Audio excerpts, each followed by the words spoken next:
Worry energies एक ऐसा share जिस पर हमारे पास लगातार क्वेश्चंस आते रहते हैं, क्योंकि कई सारे हमारे दर्शक ऐसे हैं जिन्होंने इस स्टॉक में एंट्री ली है। ये हमेशा से ही बजिंग स्टॉक रहा है, जब से इसकी लिस्टिंग हुई तब से लेकर ही अभी तक भी इसको लेकर चर्चाएं होती रहती हैं।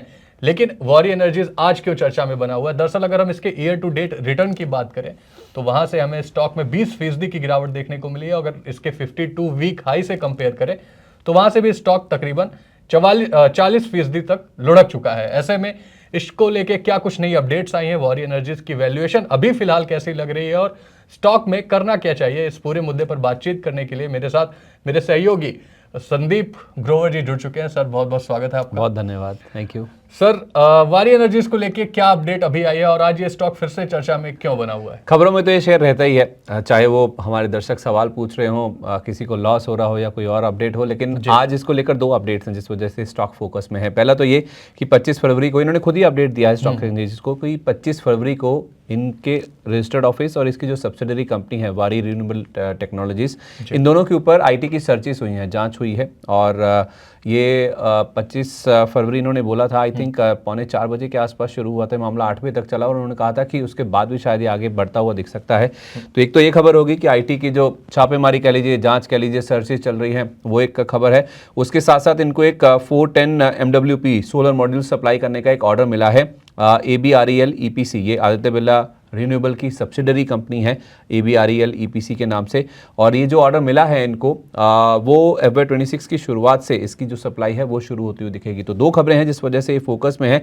इससे पहले भी आप देखें, 1 हफ्ता पहले ही इनको ऑर्डर मिला था, एक रिनाउंड इनके कस्टमर हैं खाबा रिन्यूएबल एनर्जी के नाम से, जिसके इनको ऑर्डर मिला था और उस समय इनको 362.5 MWP की जो सोलर मॉड्यूल्स हैं वो सप्लाई करने के लिए ऑर्डर मिलता हुआ दिखा था। और 10 फरवरी के आसपास खबर ये भी आई थी कि इन्होंने गुजरात में 1.4 gigawatt solar cell manufacturing line भी शुरू करी है। इंडिया में अगर आप देखेंगे तो सोलर सेल मैन्युफैक्चरिंग से जुड़ी हुई ये सबसे बड़ी कंपनी है और हाल ही में इन्होंने एक नई कैपेसिटी भी यहाँ पे रन करी है, इसको शुरू किया, कमर्शलाइज किया है।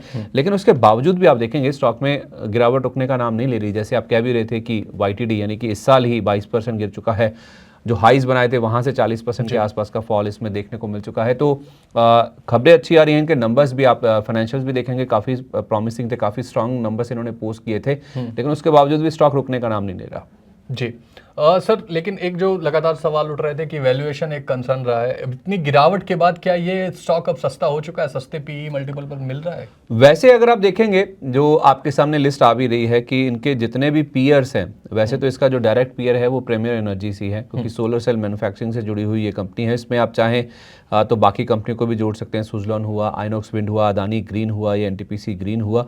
ये ज़्यादातर कंपनियां वो हैं जो कि प्लांट्स लगाने के कारोबार में है, सेटअप करने के प्लांट कारोबार में है। तो डायरेक्ट कंपैरिजन तो इनका प्रीमियर एनर्जी से है, जो कि बहुत ज़्यादा एक्सपेंसिव वैल्यूएशंस पे बैठा हुआ है। ये स्टॉक अगर आप देखेंगे तो 55 के आसपास का आपको PE मल्टीपल नजर आएगा। सुजलॉन देखिए 150 के आसपास, आइनॉक्स विंड 200 के आसपास, अदानी ग्रीन 100 का मल्टीपल है, NTPC ग्रीन में भी 200 से ज़्यादा का मल्टीपल है। तो उस लिहाज से जो 40% का फॉल इसमें हुआ है, हाई लेवल से ये करेक्ट हुआ है। उसके बाद वैल्यूएशन तो इसके ठीक ठाक हो गए हैं, लेकिन फिर भी अभी फिलहाल जिस तरह का मूड माहौल है मार्केट का, खास तौर पे ऐसी कंपनियां जहाँ पे रिटेल की होल्डिंग काफ़ी ज़्यादा है, क्योंकि आपको याद होगा जब IPO आया था तो IPO इसका अक्टूबर 2024 में आया था, उस समय लिस्टिंग इसकी काफ़ी अच्छी हुई थी।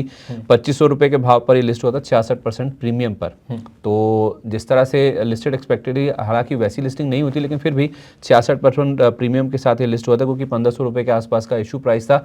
और जिस तरह का रिस्पॉन्स मिला था, 80 गुना के आसपास कई लोगों को ये IPO नहीं मिल पाया था। तो उसके बाद रिटेल की जो एक टेंडेंसी होती है कि ऐसी कंपनी को चेज करना जहाँ पे बहुत ज़्यादा अच्छी लिस्टिंग होती है, तो कुछ वैसा ही रुझान इसमें भी देखने को मिला। और उसके बाद आप देखिए जो IPO बेस फॉर्मेशन की बात ज़्यादातर एक्सपर्ट्स हमारे यहाँ पे आके करते हैं, वो उस चीज़ में अगर आप देखेंगे तो स्टॉक फंसता हुआ दिखा था। और उसी बेस फॉर्मेशन में ही आप देखिए उसी पीरियड में ही अभी ये स्टॉक आपको नज़र आएगा भी।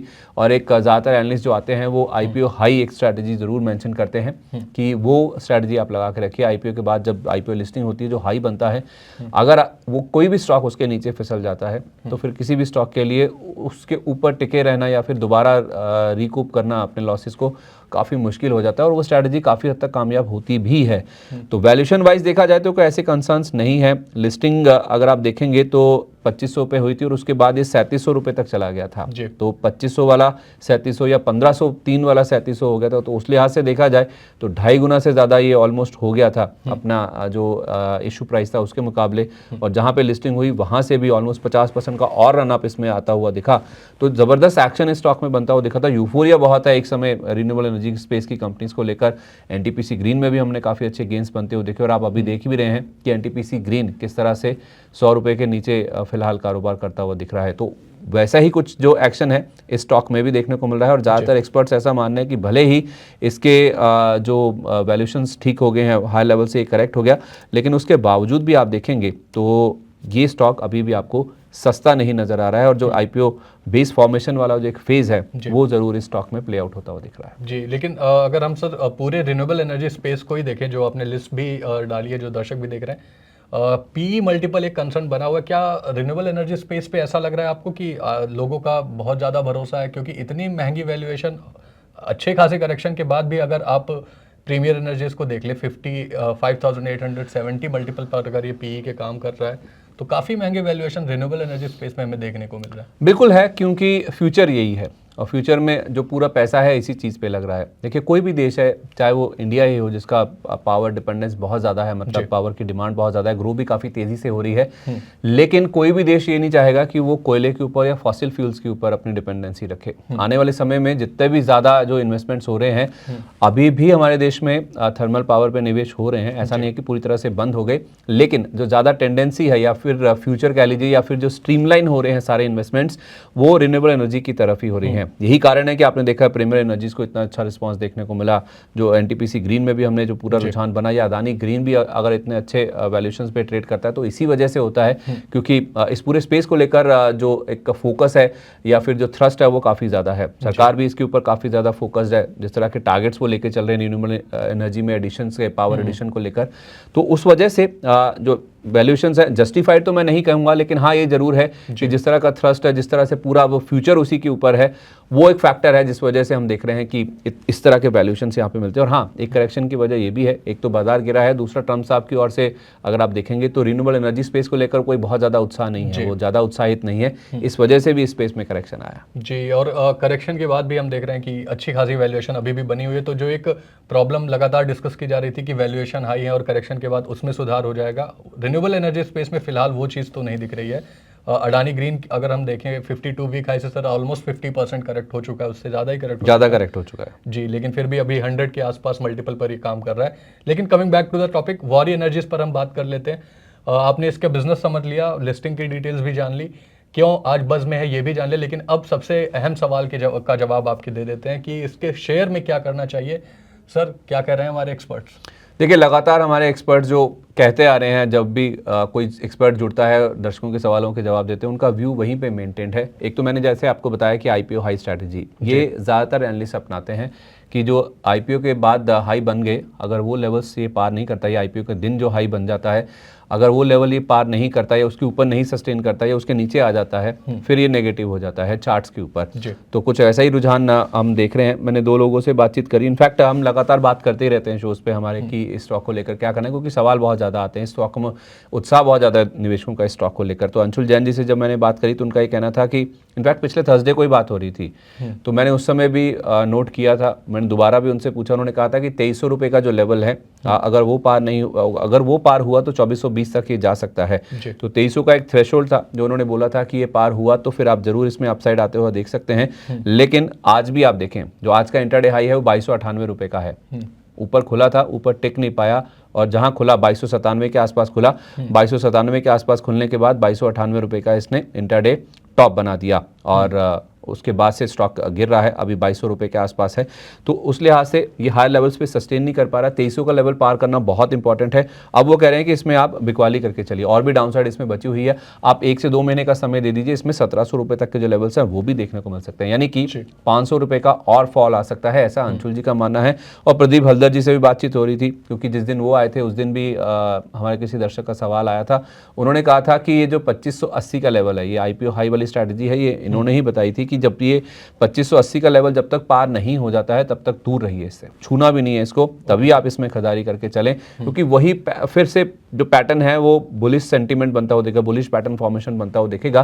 तो 2580 को ध्यान रखिए, जब तक वो पार नहीं होता तब तक इसमें कोई बड़ा निवेश मत करिए। शॉर्ट टर्म के लिए आपके सामने 2300 का लेवल था, वो भी स्टॉक नहीं पार कर पाया, अगर वो आता तो 2420 आ जाता, लेकिन वो भी नहीं बनता हुआ दिखा है। तो जो राय है कुल मिला के एनालिस्ट की वो यही है कि स्टॉक में फिलहाल आप दूरी बना के रखिए, डाउनसाइड ज्यादा नजर आती है अपसाइड के मुकाबले। जी, तो वॉरी एनर्जीज पर ये थी अपडेट। अभी फिलहाल आपको एडवाइस यही है अंशुल जैन जी की भी तरफ से, प्रदीप हल्दर जी की भी तरफ से, कि थोड़ी दूरी बना के रखें, कॉशियस रहें स्टॉक में।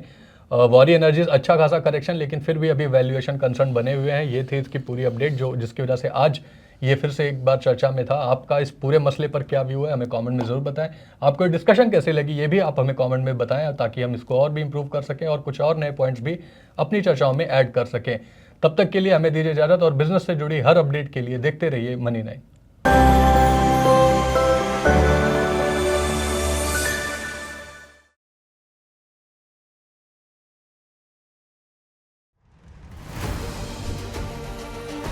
मंच है तैयार फाइनेंशियल फ्रीडम समिट 3.0 के लिए। यहाँ जुड़ेंगे दिग्गज और होगी पैसों की बात। बड़ी शख्सियतों में होंगे महाराष्ट्र के यशस्वी मुख्यमंत्री देवेंद्र फडणवीस, बैंकिंग के बादशाह के मिस्त्री, शेयर बाजार को घर घर पहुंचाने वाले एनएसई के एमडी और सीईओ आशीष कुमार चौहान, बाजार के सरताज विजय केडिया। म्यूचुअल फंड इंडस्ट्री में होगी बात ई बालासुब्रमण्यन और कल्पेन पारेख से। इंश्योरेंस सेक्टर के माहिर खिलाड़ी भी रहेंगे अनुज त्यागी और महेश बालासुब्रमण्यन।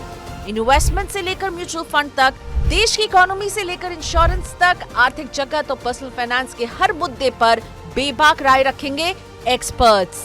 तारीख 5 मार्च दोपहर 3 बजे से मुंबई के ताज सेंटा क्रूज में। जुड़िए मनी 9 के साथ।